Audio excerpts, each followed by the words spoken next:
mine's kind of just about how we're kind of like in a drought, I guess, and then like how factory farming like kind of connects with that, and just like I guess having people be aware of like the connection and how it all fits together. So, yeah.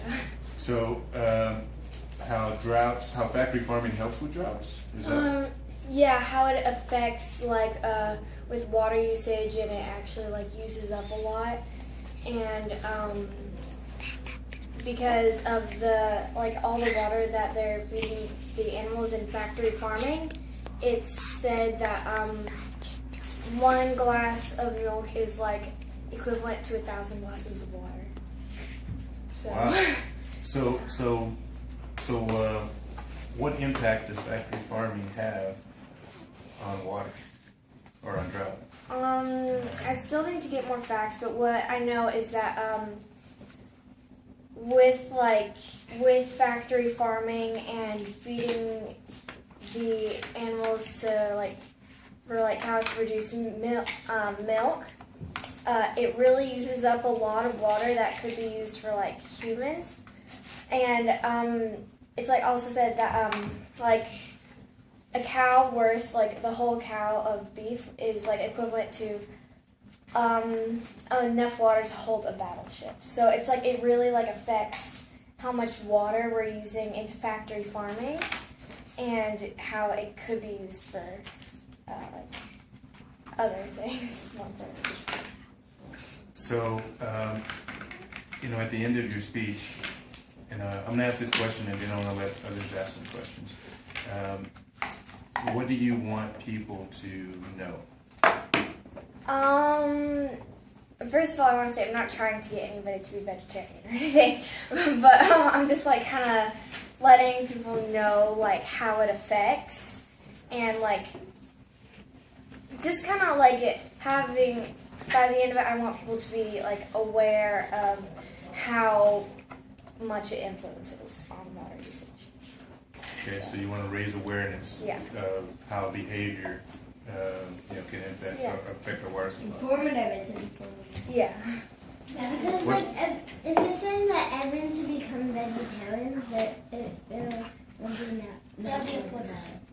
be an outrage. Yeah. So I'm not trying to do that, get anybody to be vegetarian. I'm just like, yeah. The people who don't want to become a vegetarian get that. Okay, so let's. What other questions do you think we could ask Anna to help her structure her speech? Still kind of rusty. But so, what do you think are your 3 main points for this informative?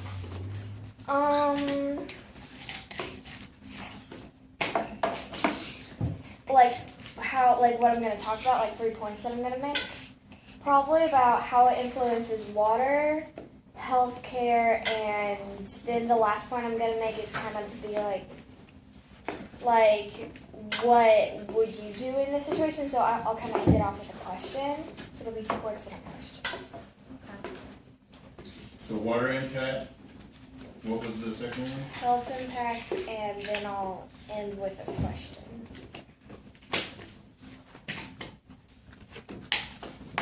And then question.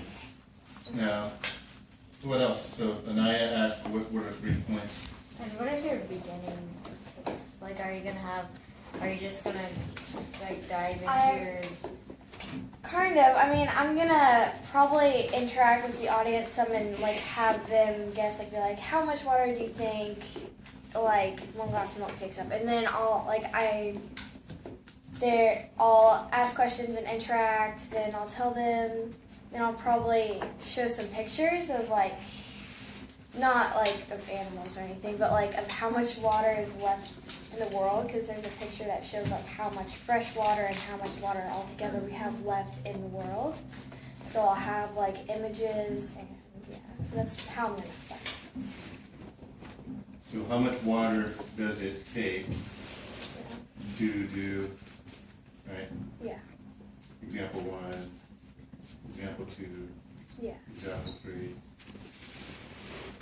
Derek, what do you think? I think that you give a little bit more information so people can, so you can Yeah. a little bit more information. Okay, yeah, I still need to do more research. but- So what questions do you think we can ask to help Anna shape her speech? So so here's the design. If we ask, the better our questions are, they'll give Anna the ability through her answers to shape her own speech. So you take, for example, Anaya asked, what are 3 main points? And so through her answer, right, Anna developed, sort of 3 main speaking points there. And then how